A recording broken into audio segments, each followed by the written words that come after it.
பெஞ்சே இல்லையாடா? முதல் பெஞ்சில உட்கார வச்சிட்டாங்கடா. நட்டுக்கு நடுவுல டீச்சர் வேற நிக்குது பெருசா. கதையும் அதான். உனக்குமா? அது குடு. என்ன பண்ற? ரொம்ப இன்டீசென்ட்டா பிஹேவ் பண்ணுது அம்மா. விளையாட்டு காமிச்ச. இங்க இருந்து வெளியம்மா. ஏய். ஆன்சர் கேட்டு ஒருத்தட்டி பிச்சை எடுத்த கதை எனக்கு தான் தெரியும். எக்ஸாம் ஹால்ல எவ்வளவு கஷ்டப்பட்டு தெரியுமா? வேற யார்ட்டாச்சும் ஒருத்தன் கூட பதில் சொல்ல மாட்டான்டா. அவனே நம்பிராதீங்க.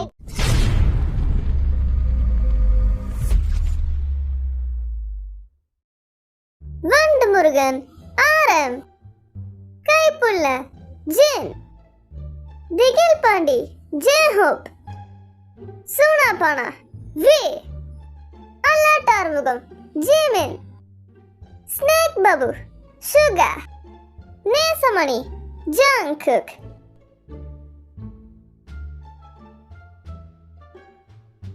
சரியான விடையை தேர்ந்தெடுத்து எழுதுக.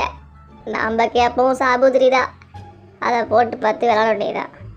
சாபுத்திரி ஒர்க் அவுட் ஆகாதோ? சரி சரி. கமலா கடைக்கு போனால் ஒரே டிசைன் வளையல் வாங்கினா அதன் பெயர் ஏ என்ன? Option D. இப்படி பார்த்தா எல்லாத்துக்குமே ஆப்ஷன் டி தானே வரும். நமக்கு எது தோணுதோ அதுலேருந்து கமலா போட்டு பார்க்கலாம். அப்போ அதுதான் ஒரு ஆன்சர் வந்து நிற்கும். அப்போ நம்ம கரெக்டாக 5 minutes more. எங்கள் ஆத்தா அப்போத்துலேருந்தே பள்ளிக்கூடத்துக்கு போகணும்னு சொல்லும். நான் தான் கேட்காம லீவ் போட்டு உட்காந்துக்கிட்டு டான் மாதிரி வாழ்ந்துக்கிட்டு இருந்தேன். ஆனால் இப்போ எக்ஸாமில் ஒரு ஆன்சர் தெரியாமல் உட்காந்துருக்கேன். உதவி பண்ண கூட ஒருத்தன் இல்லை. என் கூட பிறந்தவங்களும் ஒரே மக்கா இருக்கானுங்க. ஜெயஹோப் இருப்பான்னு பார்த்தா அவன் வேறு சிஸ்டம் ஸ்டூடெண்ட்டாக போட்டுட்டாங்க. அதனால் எக்ஸாம் வழியும் உட்கார முடியல, கூட உட்கார முடியாமல் போயிடுச்சு. ரொம்ப மனசு கஷ்டமாக இருக்குது. பரமா படிடானா அப்பம் கத்திக்கிட்டே இருந்தாரே, இப்போ என்ன ஆயிடுச்சு? அவர் சொன்ன பேச்சை இருந்தா கூட இந்நேரம் படிச்சிருக்கலாம். இப்போதான் முதல் எக்ஸாமே வரேன். இன்னும் 4 எக்ஸாம் இருக்குது. அதெல்லாம் எப்படி எழுத போகிறேன்னு தெரியல. எனக்கு பதிலே தெரியாமல் இருக்கேன். எனக்கு ஆன்சர் தெரியலனா கூட பரவாயில்ல. ஆனால் இந்த எக்ஸாம் டென்ஷன் எனக்கு போகணும். இந்த எக்ஸாம் அதை விட்டு வெளியே போனாலே எனக்கு மனசு நிம்மதியாக தான் இருக்கும். ரிசல்ட்டை பற்றி நான் யோசிக்க மாட்டேன். 9th தானே, அவங்களே பாஸ் போட்டுருவாங்க. 20க்கு 5 1 மார்க் எழுதியிருக்கேன். அதுக்கு ஒரு 5 மார்க்கு. 10 2 மார்க்குக்கு ஒரு 2 2 மார்க் எழுதியிருக்கேன். அப்புறம் 3 மார்க்கில் 2 5 மார்க்கில் ஒன்று தான் தெரியும். இப்போ என்ன பண்ணுறது? 20 மார்க் தானே வருது. இதை வச்சு என்ன பண்ணுறது? 35 மார்க் வரத்துக்கு ஏதாச்சும் பண்ணி ஆகணும். அடுத்த வருஷமும் இதே ஸ்கூல் தான். கண்டிப்பாக வாத்தியார் நாக்கப்படுங்க மாதிரி கேள்வி கேட்பார். இன்னும் ஒரு 10 மார்க் கிடச்சா போதும். 5 மார்க் அவங்களே கிரேஸ் மார்க்குன்னு போட்டு விட்ருவாங்க. டே முருகேசா, என்ன பாடுறாடே முருகேசா. எக்ஸாம் டயத்தில் கூப்பிடாதடா, சொல்லியிருக்கேன்ல. டே 1 மார்க் மட்டும் சொல்கிறா ப்ளீஸ்டா. அதில் தாண்டா நான் பாஸ் ஆகிறதே இருக்கு. என்னை கவுத்து விட்றாதா. ஓ வெரைட்டி கொஸ்டின்ஸ் இருக்கு போலயே. ஆப்ஷன் ஏ பி கொடுத்துருக்காங்க. 2 ஆப்ஷனும் தெரியும். சே, எல்லா கொஸ்டினும் தெரிஞ்சதான் இருக்கு. ஏ பியில் எது கொடுத்தாலும் எழுதுவேன் நான். இது 2த்துல எது எழுதலாம்? நல்லா படிச்சுட்டு வந்தால் இது ஒரு தொல்லையாக போச்சு. எது எழுதுறதுன்னே யோசிக்க வேண்டியதாக போயிடுது. அதுலேயே டைமெல்லாம் வேஸ்ட்டாக போகுதுப்பா. அடுத்து பக்கத்தில் உட்காந்துருக்க வேணும் குறுகுறுன்னு என் பேப்பரை பார்க்குறான். சி, வெக்கமாக இல்லை உனக்குலாம். எப்படி தான் படிக்கிறானோ. ஆல்மோஸ்ட் முடிச்சிட்டேன். எக்ஸ்ட்ராவாக இது எழுதி வைக்கலாமா இல்லை வேண்டாமா? சரி, எழுதி வைப்போம். எதுக்கும் வேறு சரி டீச்சர்ஸ் மார்க் போட மாட்டாங்க. நீ மச்சான் நான் ஃபெயில்ரா. ஃபெயிலோ பாடு. சூப்பரா. நீ என்னடா சிரிக்கிற? என்ன நீ படிக்காத தப்பு. ஆத்தி சந்தன கட்ட ஆட்டம் பம்பர கட்ட பாத்தா வச்சிட்டு பட்டாசை. இதெல்லாம் எழுதி வைக்க போகிற எக்ஸாம் பேப்பரில். வேறு வழியே இல்லை. ஃபுல்லாகவே பாட்டு எழுதுனா தான் மாட்டிப்போம். நான் தான் ட்ரிக்காக யோசிக்கிறாளாச்சே. கொஞ்சம் ஆன்சர் எழுதிட்டு இடையில எழுதி வைக்கணும். அப்போ தான் மாட்டிக்க மாட்டோம். இந்த ட்ரிக்கை எத்தனை பேர் ட்ரை பண்ணியிருப்பாங்களோ? என்னைய மாதிரியே இருப்பாங்க எல்லாரும். 4வது கொஸ்டினுக்கு இந்த பாட்டு எழுதலாம். 5வது கொஸ்டினுக்கு அதுக்கு என்ன பாட்டு எழுதலாம்?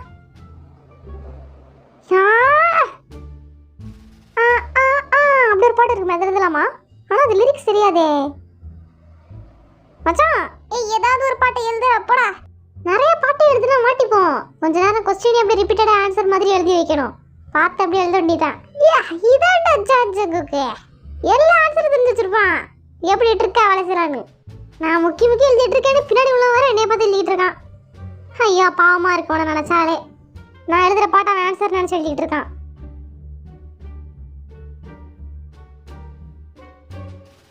சாப்பாடுலாம் பத்திரமா எடுத்து கீழே விழுந்துடாம. ஓகேம்மா. எப்படி எக்ஸாம் எழுதிட்டு வந்த? நீ இதுன்னு கடைசி நாள் ஃபோன் எங்கேயோ எங்கேயோ வச்சு எங்கேயோ போச்சுன்னு தெரியலையே. அது சார்ஜ் எரிக்கிறதுக்குமா, ஏறட்டும். ஓகே இரு வரேன்.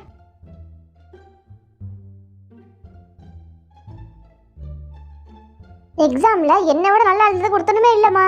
நான் மட்டும்தான் எழுதிக்கிட்டே இருந்தேன் உட்காந்து. எவனுமே எழுதாம கொடுத்துருந்தானுங்க. அப்படியா? இதை நம்பணுமா நானு? புழுகாதரா, நீ எப்படி படிப்பேன்னு எனக்கு தெரியாதா? பொய் சொல்லாத என்கிட்டயே. நல்லா தான் எழுதியிருக்கேன். ஆனால் பெருசாக வந்து ஓஹோன்லாம் இல்லை. எழுதியிருக்கேன், நல்லா எழுதியிருக்கேன். பாஸா நிறைய மார்க் வரும். அது போதுட்டு எனக்கு இந்த சுகாவெல்லாம் நினச்சி மனசு ரொம்ப கஷ்டமா இருக்கு.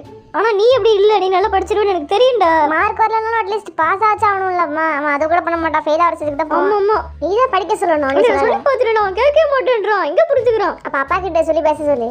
என்ன எங்க உன் அப்பானே அவன் மரியாதைலாம் பேசுறான். விளக்கணும், அடிக்க மாட்டேன் சொன்னாலும் இன்னும் திட்டிக்கிட்டே இருக்கான்டா. இப்போ பச்சல் அப்பனா இன்னும் பெரிய இவனா, அவன் இன்னும் பெரிய இவனா அப்படின்னு பேசிட்டு இருக்கான். சொல்லப்பணும் விட்டுருப்பேன். ஆனால் பாவன்னு அப்போ அது உன் தப்பு தான். நீ அடிச்சிருக்கணும்ல, அடிக்க மாட்டேன். பாவம் பார்த்துட்டு அடிக்காம விட்டுட்டு இருக்க. பாவம் பெத்த புள்ள தானேன்னு. ஆனால் அவன் அடிச்சா அவன் திருந்துவான், இல்லை அடிச்சிருந்தே மாட்டான். இப்போ பார்த்தாலும் இப்படி திட்டிகிட்டே தான் இருப்பான். எல்லாரையும் இன்னும் கொஞ்சம் நாள் உடனே திட்டுவான்.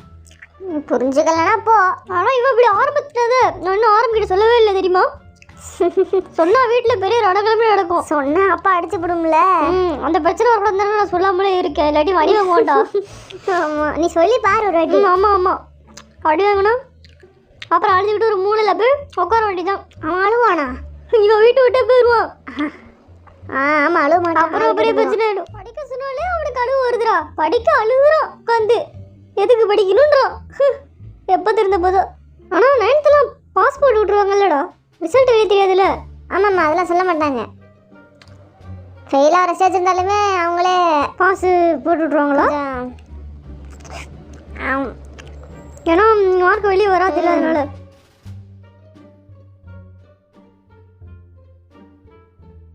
நேற்று நைட் அம்மா கேள்வி கேட்டு நான் உளிக்க எடுத்துருச்சு. லீவு ஸ்டார்ட் ஆனது ஆச்சே தவிர வீட்டில் டெய்லி கழி கேட்குது. எப்படி எக்ஸாம் எழுதுனேன், நல்லா எழுதிருக்கியா, ஃபெயில் ஆடுவியான்னு கேட்குது. நான் எக்ஸாமில் என்ன பண்ணிச்சுக்கிட்டு நீங்கள் ஆடி போயிருவீங்கடா, போங்கடா. என் நிலைமை ஆன்சர் தெரியாமல் என்னென்னமோ எழுதி வச்சேன்டா. நான் உனக்கு சொன்னா புரியாதுடா. ஆன்சர் கேட்டு ஒருத்தட்டி பிச்சை எடுத்த கதை எனக்கு தான் தெரியும். எக்ஸாம் இல்லை எவ்வளோ கஷ்டப்பட்டு தெரியுமா? வேற கூட சொல்ல மாட்டான்டா. வாய்ப்பே இல்லை. நான் அப்படிதான் ஒருத்தனை கூப்பிட்டு கேட்டா அப்படி சொல்லிட்டு திரும்புறான்டா. எப்படி நான் எவ்வளோ பெரிய தப்பு பண்ணிட்டேன். அப்பதான் நான் அப்படி தான் படிக்கணுங்கிறது. ஆமாம் ஆமாம். ஊர்ல வேற பெஞ்சே இல்லையாடா? முதல் பெஞ்சில உட்கார வச்சுட்டாங்கடா. நட்டுக்கு நடுவில் டீச்சர் வேற நிக்குது. பெருசா கதையும் அதான். உனக்குமா நடு பெஞ்சில் உட்காந்து காப்பிடிக்க முடியல. என்ன யோசிச்சு பாரு, முதல் பெஞ்சில் உட்காந்து என்னை லாஸ்ட் பெஞ்சில் தானே போட்டு விட்டாங்க. அதனால டிஸ்டர்பன்ஸ் இல்லாம நான் எக்ஸாம் எழுதின பிரச்சனை இருந்துச்சு. எனக்குலாம் படிக்கிறவங்க அங்கே போட்டு விட்டுறாங்க. இங்கே 5 எக்ஸாம்லையுமே நான் அப்படி தான் உட்கார வச்சாங்க. கடைசி பெஞ்சில் தான் ஃபுல்லாக உட்காந்துருந்தேன். வேற எங்கேயுமே உட்காரல. நேற்று வரப்ப இந்த கேக் வேற வாங்கிட்டு வந்தேன்னா. இப்போ சாப்பிடுவோமா? ஒரே கடுப்பா இருக்கு. அடுத்த கிளாஸ்லாம் போவானே தெரியலடா எனக்கு. இப்பெல்லாம் ரொம்ப ஸ்ட்ரிக்ட் ஆயிடுச்சான். பாஸ்லாம் போட்டு விடுறது இல்லையா சொன்னாங்க, கேள்விப்பட்டேன். ஏதாச்சும் சாப்பிட எடுத்துருவாங்களா? நூடுல்ஸ் தான் இருக்கு. அதையும் சாப்பிட்டா முக்காவாசி காலி பண்ணிட்டான். இல்லடா இருக்குடா. நீ மட்டும் காலி பண்ணிட்டு மூஞ்ச உடச்சிருப்பேன். கேக்க ஓரங்கட்டுங்க, அப்புறம் சாப்பிட்டுக்கலாம். அப்புறம் ஆசையா இருக்குன்னு முதல்ல மிக்ஸ் பண்ணிக்கிறேன். இதை பசிக்குது. ஏன் இப்படி திங்கிற? உரைக்குது. ஓ உரைக்குதா? போ உரைக்குதுடா. என்னைய மாதிரி யார் எக்ஸாம் எழுதிட்டு திண்டாட்டத்தில் இருக்கீங்கன்னு சொல்லுங்க பாப்போம். கை தூக்குங்க. என் நிலமை தான் உங்களுக்குமா? என்ன பண்ணிட்டு இருக்க? ஆமா, பெரிய அக்கறை மாதிரி நீ கேட்குற வந்து. என்ன பொருளை வருஷத்தானே பார்க்க வந்து நீ அவன் ஏன் கத்துறானா நீ பார்க்க மாட்டேன். அடிபட்டுருச்சோ எங்கேயாச்சும் வெளியே போகணும்டா நம்ம. சுடுது. சுடுதுடா. ரொம்ப சுடுதுடா. என்ன பண்ணுறதோ இத்தனை வாட்டி சொல்கிறோம். எப்பா நாக்கெல்லாம் எரியுதுடா. செம்மையா எரியுது. உரைக்குது வேற, சூடாகவும் இருக்கு. கண்டிப்பா நாக்கில் புண்ணு வந்துடும் எனக்கு. பாரு இன்னும் 2 நாள். ஐயோ அது மோசமானது. எது அந்த புண்ணை தானே சொல்ற? ஐயோ அந்த வேதனை இருக்கே, அந்த வேதனை எப்பா தாங்க முடியாதுடா.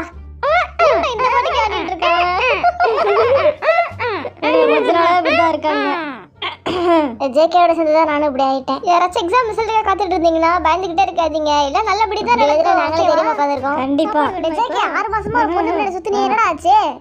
இந்நேரம் அந்த பொண்ணு வேணாம் சொல்லிடுச்சா? நான் சுத்துனேனா? அந்த பொண்ணு தான் என் பின்னாடி சுத்தி அழகு தாங்க முடியாம அப்புறம் நான் வேணாம்னு சொல்லிட்டேன். ஆமா ஆமா. இல்ல நீ தானே அந்த பொண்ணு பின்னாடி சுத்தினு ஸ்கூலே பேசிக்கிச்சு. இல்ல யாரோ இன்ஃபர்மேஷனை மாத்தி சொல்லியிருக்காங்க போல, அதனாலதான் அப்படி சொல்றேன்.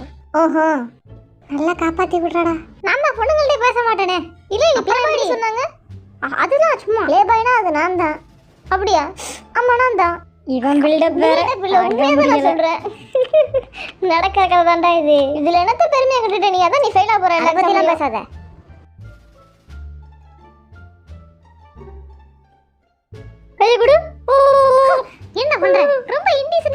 அம்மா விளையாட்டு காமிச்சேன். முதல்ல இங்க இருந்து வெளியே போ.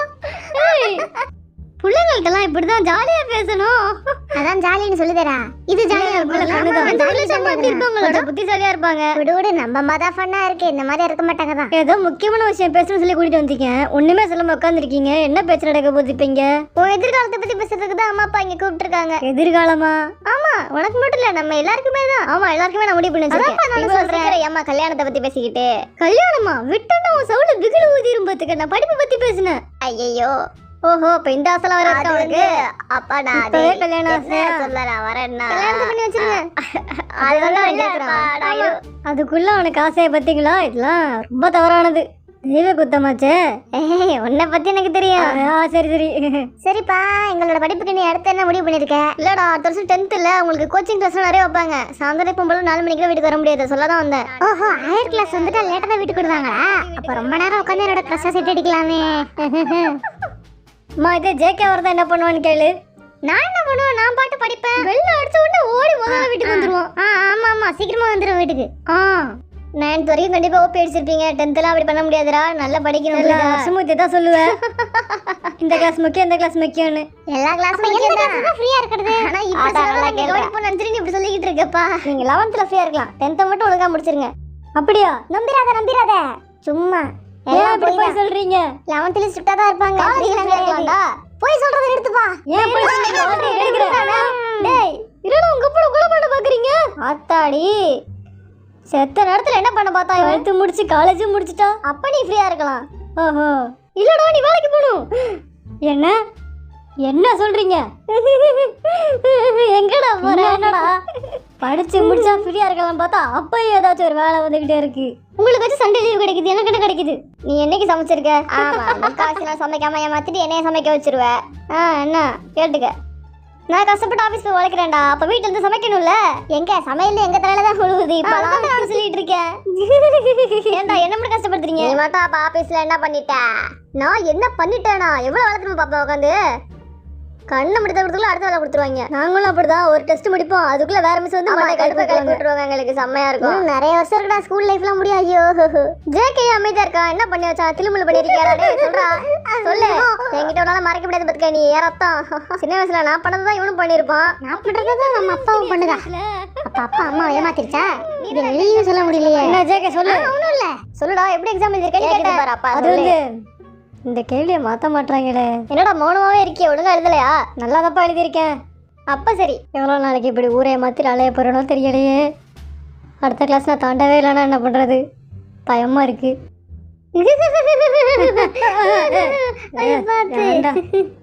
ஏன்னா சொல்ல மறந்துட்டேன், இன்னொரு பத்திரிக்கை வந்திருக்குடா. யாருக்கு கல்யாணம்? அது நம்ம சொந்தக்காரங்க ஒருத்தவங்களுக்கு தான். நம்ம ஃபேமிலி எல்லாரும் வருவாங்களா? கண்டிப்பா. சரி, கூப்பிடாதீங்க, நானா வரல. சும்மா என்ன படிக்கிற, என்ன மார்க் கேட்டுட்டு இருப்பாங்க. அதுவும் சரிதான், அதுக்குன்னு பேருக்காச்சும் சும்மா தலையை காமிச்சிட்டு வந்துடணும், எல்லாம் தப்பாயிடும். புரியுதா?